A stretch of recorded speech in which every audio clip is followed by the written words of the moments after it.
Kalau kita lihat Pak Prabowo juga dulu dekat dengan kelompok-kelompok intoleran tuduhannya. Gimana PSI dianggap menerima orang yang dekat dengan orang yang berseberangan dengan ideologinya PSI? Denny Siregar skakmat Grace Natali, naif amat sih, sebut Prabowo menyesal sempat dekat dengan kelompok intoleran. Loh, bukannya masih dipelihara, tapi masih disuruh tiarap? Gitu kok ngaku menyesal. Ditulis oleh tim redaksi jurnal, dikutip dari berbagai sumber. Ya, itu memang kita kritisi, tapi beliau dalam sebuah percakapan santai gitu ya. Tersiratnya saya lupa kata-kata persisnya, tapi kurang lebih beliau menyiratkan penyesalan lah pernah mengambil langkah itu. Soal 212 FPI, kalian bukan radikal. Ya. Nah, ini Belum pernah direvisi loh itu. Nah itu, nah ini ada di tweetnya Cak Islah juga kan.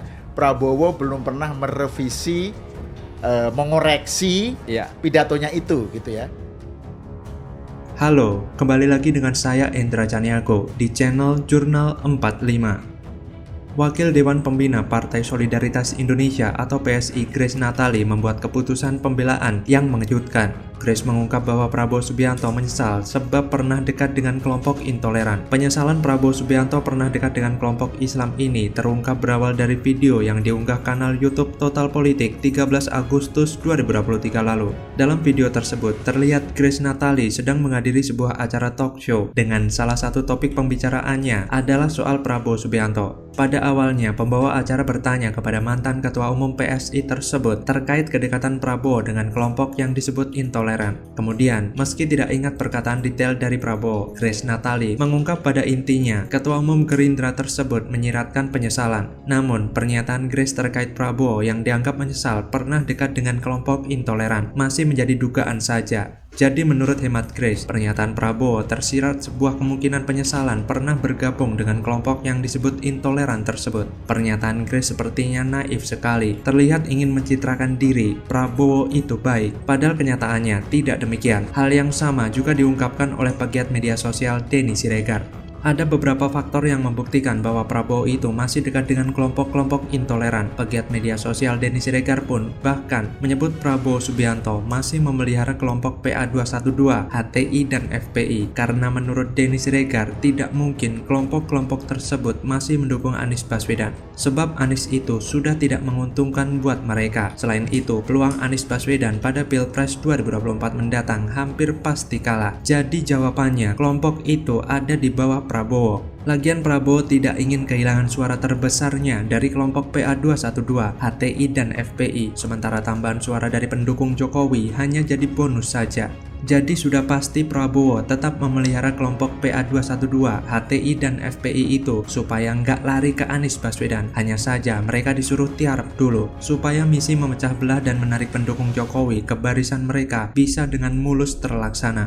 Denny lantas mengungkapkan bisa membuat analisa seperti itu. Menurut Denny Siregar, kelompok PA212, HTI, dan FPI memiliki karakter khusus, yaitu berisik. Kalau mereka mendukung Anies Baswedan dan ketika survei Anies turun terus-menerus, pasti mereka akan keluar sarang dan mulai membangun kekuatan untuk menaikkan kembali nama Anies Baswedan. Tujuannya supaya hasil surveinya naik, tapi ternyata belakangan enggak kan? Faktanya, kata Denny, kelompok PA212, HTI, dan FPI tetap diam alias tidak melakukan gerakan apapun. Bahkan suara Anies juga turun terus-menerus. Namun lanjut Denny Siregar, propaganda yang dikeluarkan oleh tim suksesnya Prabowo bahwa kelompok PA212, HTI, dan FPI itu sekarang berada di kubu Anies Baswedan. Yang sekarang terjadi, jelas Denny Siregar tiarap dulu sambil menunggu komando selanjutnya kapan mereka PA212, HTI, dan FPI akan bergerak keluar. Menteri Pertahanan ini adalah aktor sekaligus sutradara, bahkan dedengot Partai Gerindra ini adalah produsernya sekaligus. Sementara berkaca dari Pilpres terakhir, Pilpres 2019, siapapun juga tahu bagaimana kedudukan nama-nama yang disebutkan di atas. Siapapun juga paham bagaimana PA212, ex-FPI, ex-HTI, kami, IBHRS, Novel Bamukmin, Slamet Ma'arif, Yusuf Martak, Rocky Gerung, Amin Rais, Egy Sujana, Gatot Nurmantio, Neno Warisman, dan lainnya yang sefrekuensi itu begitu terkonsentrasi menjadi pendukung Prabowo.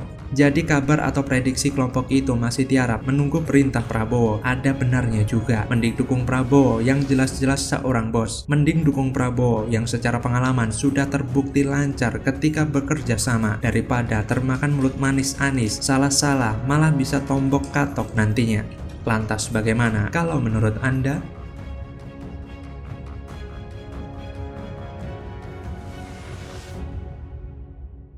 Elektabilitas Ganjar secara umum rata-ratanya lebih tinggi dibanding Pak Prabowo maupun Anies. Moncer, elektabilitas Ganjar rebound, naik drastis. Elektabilitas Prabowo dan Anies mulai gembos. Ini ada satu capres yang tidak diperhatikan, bahkan sudah tidak lagi diomongkan, yaitu Anies Baswedan. Halo, dengar suara JJ lagi di channel Jurnal 45. Lembaga Survei Indikator Politik Indonesia merilis hasil jajak pendapat terbaru yang menunjukkan elektabilitas bakal calon presiden Ganjar Pranowo rebound atau kembali naik. Elektabilitas baca pres dari PDIP itu mampu mengalahkan Prabowo Subianto juga Anies Baswedan dalam simulasi 3 nama yang dilakukan Indikator Politik Indonesia. Adapun elektabilitas Ganjar adalah sebesar 35,2% jika pemilihan presiden diadakan sekarang. Kemudian Prabowo 33,2% dan Anies hanya 23,9%. Peneliti utama indikator Burhanuddin Muhtadi menyebut elektabilitas baca pres dari tahun ke tahun sangat dinamis. Namun menurutnya, secara umum kenaikan elektabilitas Ganjar rata-rata lebih tinggi dibanding baca pres lainnya. Ia juga menambahkan saat ini pemilih Ganjar didominasi dari etnis Jawa, sebagaimana diketahui Jawa sendiri menjadi kunci. Padahal Prabowo juga orang Jawa asli Banyumas, tapi sebagian mungkin tidak melihat atau kurang tahu Prabowo punya latar belakang itu, kata dia.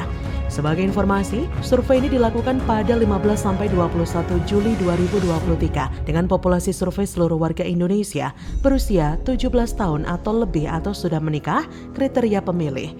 Kemudian total responden adalah sebanyak 1.811 dengan metode multi-stage random sampling dan memiliki toleransi kesalahan sekitar 2,35 atau 2,4%. Melihat elektabilitas Ganjar yang naik tentu akan berefek pada mental Prabowo Subianto.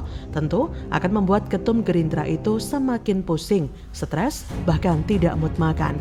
Survei itu juga membuat Anies semakin langsa. Itu semakin membuktikan jika Anies kemungkinan gagal mengikuti pemilu 2024. Jika dilihat dan diperhatikan, kualitas Ganjar memang berbeda dengan Prabowo ataupun Anies. Ganjar adalah sosok birokrat handal yang membangun Jawa Tengah dengan luar biasa. Dia tidak hanya berkepala dingin, namun dia memiliki hati yang hangat untuk terus memberikan perhatian dan simpati kepada rakyatnya yang membutuhkan bantuan. Sebagai kader banteng, Ganjar menjadi orang yang memperjuangkan hak rakyat dan kebutuhan-kebutuhan mereka satu persatu. Lahir dari rahim rakyat yang pernah susah dalam definisi yang sesungguhnya, bukan seperti para influencer saham atau trader lainnya yang mengatakan bahwa saat mereka susah mereka masih bisa beli kopi 80.000 dan bawa mobil. Membuat Ganjar paham betul dengan apa yang dikatakan dan ia kerjakan. Kebijakan Ganjar juga sangat berpihak pada rakyat. Juga kasus-kasus yang terjadi selama ini diselesaikan dengan tepat guna. Ganjar tidak menggunakan pencitraan murahan hanya sekedar ingin cari muka, tapi melakukan banyak tindakan yang memang berpusat pada rakyat. Kedekatannya dengan masyarakat kecil juga tidak perlu diperdebatkan lagi, karena memang sudah sangat natural dan dia memang bentukannya begitu. Relasinya dengan rakyat juga tidak dibuat-buat dan begitu cair seperti yang dikatakan Presiden Jokowi, bahwasanya Ganjar adalah gurunya ketika ngomongin tentang kedekatan dengan rakyat. Keluasan Ganjar dalam berinteraksi dengan rakyat dipuji oleh Presiden Jokowi.